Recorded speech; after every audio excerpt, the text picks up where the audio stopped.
चिंतित हैं कि खुल गया है, इसलिए चिंतित हैं। कर्नाटक के अंदर उनकी एक बैठक होने जा रही है, उसके अंदर कह रहे हैं कि चिंता इसके ऊपर पूरा मंथन किया जाएगा और उनकी तरफ से स्पष्टीकरण भी आ सकता है इसके अंदर।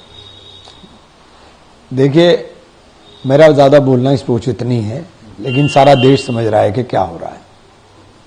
क्या लगता है कि आरएसएस की तरफ से जो मैं कह तो रहा हूं, सारा देश समझ रहा है कि क्या चल रहा है। आस्था के नाम के ऊपर ये जो कुछ हो रहा है, क्या चल रहा है, सब देश जान रहा है। तो क्या बीजेपी को कुछ हिदायत दी जा सकती है या कुछ और चीजों को लेकर? मुझे नहीं जानकारी, क्या करेंगे वो लोग, ये उनका आउटलुक है, उनको क्या करना है। अच्छा, लगातार कांग्रेस जो है प्रधानमंत्री मोदी के को इसमें वो कर रही है, जबकि एसआईटी बनी हुई है। एसआईटी से क्या मतलब है? एसआईटी का वैधानिक वैल्यू क्या है? बार बार हम बोल रहे हैं एसआईटी की कोई वैधानिक वैल्यू तो है नहीं, तो फिर एसआईटी के मायने क्या? लोगों को बेवकूफी तो बना रहे हैं आप।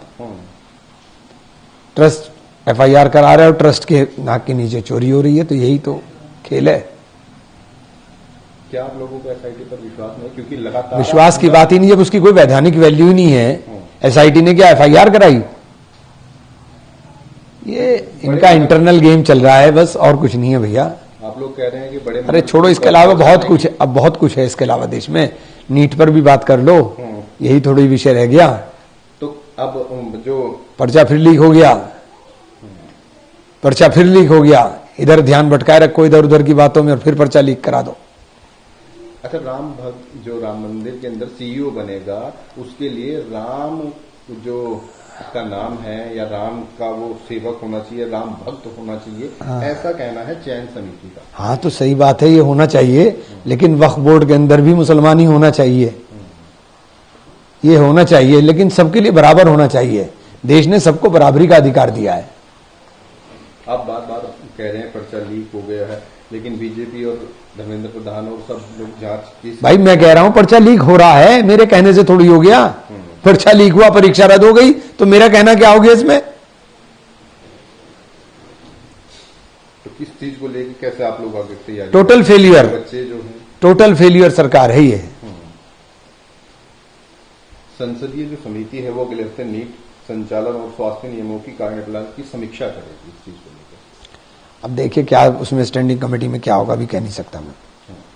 अच्छा, लगातार आप देख भी रहे होंगे यूएस के अंदर जो मामला चल रहा था, जो अपने ट्रंप साहब हैं, वो कह रहे हैं कि मैंने केवल और केवल जेरूसलम को खोलने के लिए किया है, लेकिन दोबारा कोई बमबारी की और वहां पे एक व्यक्ति की मौत की फिर से सूचना है।